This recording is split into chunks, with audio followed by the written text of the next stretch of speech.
Project के बारे में बताना चाहूँगा कि पवन जी कुछ बताएंगे, ये मतलब ऑडियंस जानना चाहती है कि मतलब ये कैसे, मतलब इतना गैप कैसे। मैं बद्री भाई, आपको इनका नाम बद्री झा जी है, लेकिन प्यार से हम इनको बादल बोलते हैं। बादल भाई, थैंक यू आपको, जो बहुत दिनों बाद आपने इस मूड का मुझसे गाना कराया।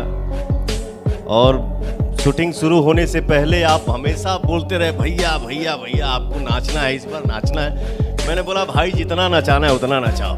इसके लिए आपको थैंक यू, जो मतलब मुझे लग रहा है कि बहुत दिनों बाद इस मूड का मेरा गाना मार्केट में आया है। आपको थैंक यू। हाँ। और जो बेस्ट चीज़ था ये कि पूरी यूनिट 24 आवर्स का शिफ्ट था और सुबह 7:30-8 बजे भी पूरी यूनिट उसी खुशी के साथ, मतलब लग ही नहीं रहा था कि पवन जी के साथ हम लोगों ने रात भर शूट किया। पूरी एनर्जी के साथ हम लोगों ने काम किया। हमारे जो लिरिक राइटर है Vijay Chauhan, he has done a fantabulous job. Shilpi I think थोड़ी लेट हो गई है, जनता तो कह रही है और चाहिए इस नोट पे गाने, तो क्या बोलूँ मैं अपनी ऑडियंस को।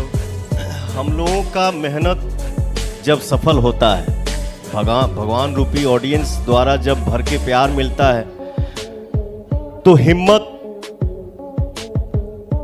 और बढ़ जाता है भाई। और जो आपने इस रेंज का बात किया, जो हमारे ऑडियंस का और भाइयों का प्यार जब मिलेगा तो रेंज और बढ़ेगा।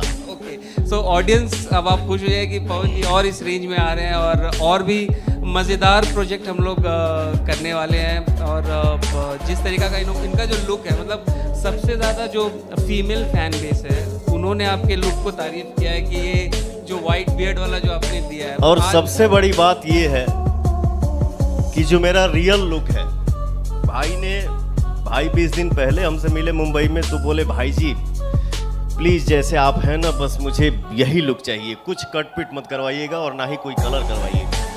तो पहली बार आपने सारेगामा हम भोजपुरी से ना पवन सिंह का नेचुरल लुक दिखाया है।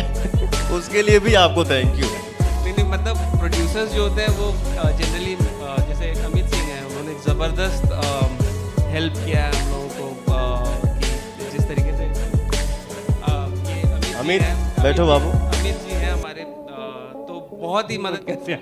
जरा बताइए हमारी ऑडियंस को। नहीं, हम एक जगह म्यूजिक सिटिंग में बैठे थे और मेरा छोटा भाई अमित भी बोल रहा था कि बद्री जी का बार बार फोन आ रहा है कि भैया आप प्लीज़ गा देते तो शूटिंग में एक अलग सा मज़ा आता।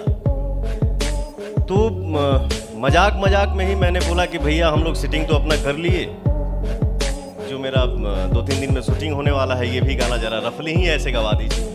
तो एक जब काम आदमी करता है, दिल को अच्छा लगता है और जोश आता है, तो किसी भी रेंज पे आदमी पहुंच जाता है। और आदमी, मैं उसी टाइम उस गाने को पता नहीं कितने ट्रैक में गाया और आपको भेजा उसी टाइम, और आपने रिप्लाई भी दिया कि भैया मज़ा आ गया। Thank you. बहुत ज़बरदस्त स्टोरी है। इन्होंने मुझे 4 बजे गाने कम पसंद नहीं है। देखिए, हमेशा से ये सोच रहता है कि कोई भी चाहता है अपने जीवन में आगे बढ़ना, तो हम कलाकार के नाते और हम सभी कलाकार को दिल से मेहनत करना चाहिए। और हम लोग मेहनत करेंगे कि हमारे भोजपुरी का लेवल जहाँ है इससे और ऊपर बढ़ता जाए।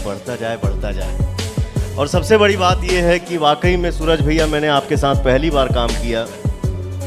एक तो लगा ही नहीं कि आपसे पहली बार मिला हूँ, हम लोग इतना मिलजुल के हंस खेल के काम किए, उसके लिए आपको दिल से थैंक यू। आपने ना जितना कंफर्ट लेवल मुझे दिया ना, मेरे को आज तक